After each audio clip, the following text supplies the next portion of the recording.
बुद्ध कहते हैं मन और शरीर दोनों के लिए स्वास्थ्य का रहस्य है। अतीत पर शोक मत करो, ना ही भविष्य की चिंता करो, बल्कि बुद्धिमानी और ईमानदारी से वर्तमान में जियो। लेकिन हम कितना वर्तमान में जीते हैं? जी ही नहीं सकते। अगर जी सकते हैं तो आप कोशिश करके देख लीजिए। आपका मन और शरीर दोनों स्वस्थ हो जाएंगे। आप भविष्य की चिंता में परेशान नहीं होंगे और ना ही अतीत के दुख को लेकर रोना रोएंगे, बल्कि वर्तमान में चल रही सांसें भी आपको आनंद देंगी। एक बार की बात है, कहीं दूर एक पहाड़ के चट्टान पर एक व्यक्ति बैठा रो रहा था। वहां से एक बौद्ध भिक्षु गुजरा। उसे रोता देख भिक्षु उस व्यक्ति के पास आया और बोला, क्या यहां से कूदकर आत्महत्या करना चाहते हो? व्यक्ति बोला, आपने सही अंदाजा लगाया। मैं चाहता तो यही था मगर हिम्मत नहीं जुटा पा रहा।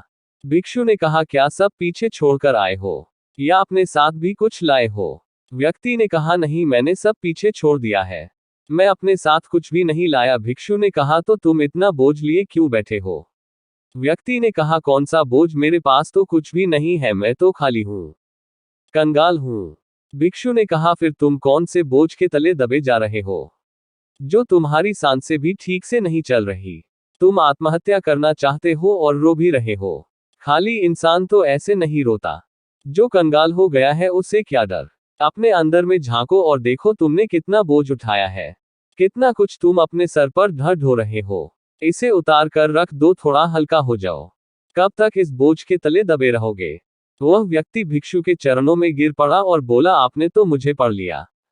मेरे अपने भी मुझे नहीं समझ पाया, आप ही मेरी समस्या का समाधान कर सकते हैं। भिक्षु ने कहा, कहाँ समस्या है? व्यक्ति ने कहा, मेरी घर पर, वहां मेरे साथ चलिए। भिक्षु ने कहा, नहीं, समस्या तुम्हारे घर पर नहीं है, समस्या तुम्हारे अंदर है। जब तक तुम अपने अंदर में समस्या का समाधान नहीं करोगे, तुम्हें हर जगह समस्याएं ही नजर आएंगी। और अगर यहाँ इस चट्टान पर समस्या नहीं है, तो फिर तुम यहाँ आत्महत्या करने की क्यों सोच रहे हो? क्योंकि तुमने तो घर छोड़ दिया है, समस्या भी छूट गई है। फिर तुम इतने परेशान क्यों हो? व्यक्ति बोला, आप सही कहते हैं, मैं आपकी बात समझ रहा हूँ। कमी मुझ में ही है, इसलिए तो मैं आत्महत्या करना चाहता था। मैं किसी काम का नहीं हूँ। मैं जो कुछ भी करने जाता हूँ सब बिगड़ जाता है। मेरी किस्मत ही बहुत खराब है। भिक्षु ने कहा, ठीक है, मुझे बताओ कि क्या खराबी है तुम्हारी किस्मत में? व्यक्ति ने कहा, मैंने व्यापार करने के लिए अपने परिवार से धन लिया। उस धन से मैंने व्यापार किया, लेकिन मेरा व्यापार ठीक नहीं चला। शुरू में मेरे परिवार वालों ने मेरा साथ दिया, लेकिन धीरे धीरे जैसे जैसे मैं अपने व्यापार में नुकसान उठाता गया, मेरे परिवार वाले भी मुझसे दूर हो गए। मैं सब उन्हीं के लिए कर रहा था, लेकिन वह मुझे अब इन सब का जिम्मेदार ठहराते हैं। मुझे भी लगता है कि मैंने उन सब के साथ गलत किया। मेरा एक मित्र है, उसने भी व्यापार आरंभ किया था, आज उसका व्यापार बहुत अच्छा चल रहा है।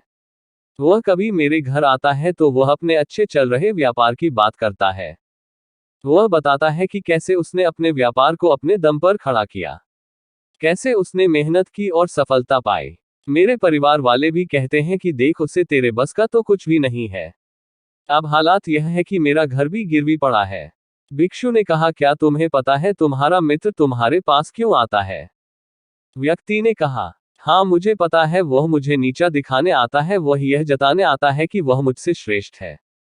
वह चाहता है कि मैं उसकी सफलता देखकर दुखी रहूं।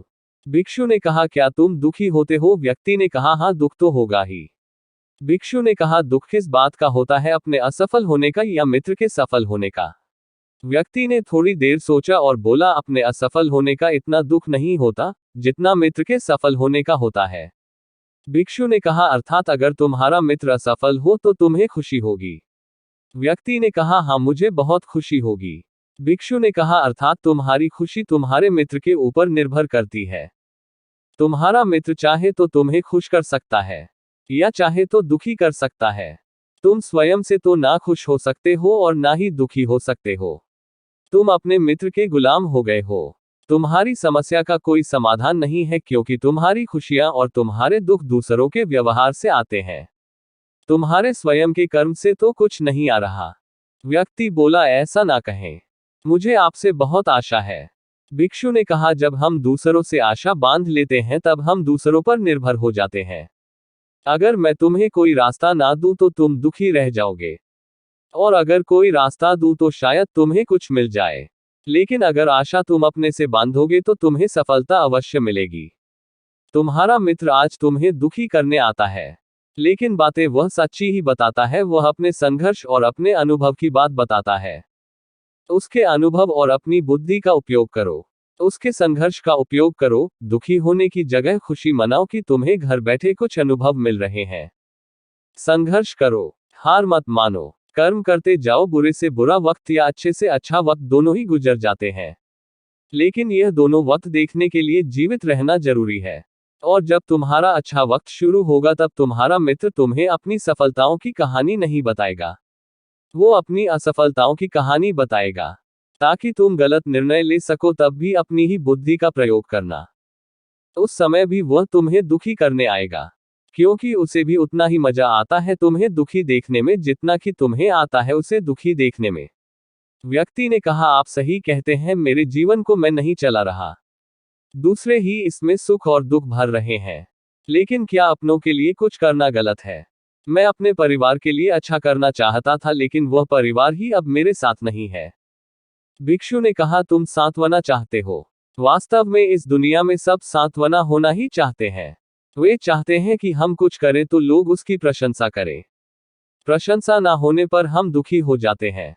हमें लगता है कि सब मतलबी हैं, लेकिन अगर तुम किसी को अपना परिवार मानते हो और उसके लिए कुछ करना भी चाहते हो, तो तुम्हें ऐसा क्यों लगता है कि तुम दूसरों के लिए कर रहे हो? तुम अपने लिए ही कर रहे हो। अगर तुम्हें लगा कि तुम दूसरों के लिए कर रहे हो तो तुम दुखी ही रहोगे, और तुम्हें लगा कि तुम अपने लिए कर रहे हो तो तुम खुश रहोगे। जब तुम अच्छा केवल अच्छा करने के लिए करते हो तब तुम्हें सांत्वना की जरूरत नहीं पड़ती। व्यक्ति ने कहा, आप सही कहते हैं, मैं समझ गया हूं। अब तक मेरी किस्मत दूसरों के हाथ में थी तो खराब थी। अब मैं अपनी किस्मत अपने हाथ में रखूंगा। अब यह अच्छी हो या खराब हो, मैं हार नहीं मानूंगा। फिर भी क्या आप मुझे कुछ दे सकते हैं? जब मेरे जीवन का सबसे बुरा वक्त हो तब मेरा साथ निभा सके। भिक्षु हंसा और कहा, यह छोटा सा बक्सा मैं तुम्हें देता हूं, इसे हमेशा अपने पास रखना। इसमें एक ऐसा राज है जो तुम्हें बड़े से बड़े दुख से बाहर निकाल लेगा। लेकिन इसे तभी खोलना जब तुम्हारे जिंदगी में कोई राह ना रह जाए और तुम्हें लगे कि सब व्यर्थ है, मेरी बातें भी व्यर्थ है, यह दुनिया व्यर्थ है, यहां रहना भी व्यर्थ है। वह व्यक्ति उस बक्से को लेकर चला गया। उसने भिक्षु की बात पर अमल किया और व्यापार आरंभ किया। उसका व्यापार अच्छा चला, उसका जीवन भी अच्छा बीत रहा था। परिवार वाले भी उसके साथ आ गए थे। अब वह जो कुछ भी कर रहा था सब अपने लिए ही कर रहा था। भूतकाल का रोना भी वह छोड़ चुका था। भविष्य काल की चिंता भी वह नहीं करता था। वर्तमान को सुधारने में लगा रहता था। लेकिन वक्त बदलता है। अच्छा समय हमेशा नहीं रहता, बुरा समय हमेशा नहीं रहता। उसका अच्छा समय भी समाप्त हो गया। उसके राज्य पर किसी राजा ने चढ़ाई कर दी, उसका घर तबाह हो गया, व्यापार तबाह हो गया, उसे अपने परिवार के साथ वहां से भागना पड़ा। उसके पास खाने के लिए भी पैसे नहीं थे। भूख से उसके माता पिता की मृत्यु हो गई। वह अपने पत्नी और एक छोटे भाई और 2 बच्चों को लेकर इधर उधर भटक रहा था। उसके बच्चे बीमार थे, उसे पैसा चाहिए था, लेकिन उसके पास कुछ भी नहीं था। तब उसे लगा कि सब व्यर्थ है, उसका जीवन व्यर्थ है। इस पृथ्वी पर सब कुछ व्यर्थ है, सब बातें जो भिक्षु ने कही थी सब व्यर्थ है। किसी भी बात का कोई मतलब नहीं है। अंततः जीवन समाप्त ही होता है। तो फिर जीवित रहकर क्या फायदा? जब वह यह सब सोच रहा था तब उसकी नजर उस छोटे बक्शी पर पड़ी जो उसे भिक्षु ने दिया था। उसने उसे खोला, उसमें एक पर्ची थी जिस पर कुछ लिखा था। उसने उसे पढ़ा और जोर से हंसा। उस पर्ची पर लिखा था, यह वक्त भी गुजर जाएगा।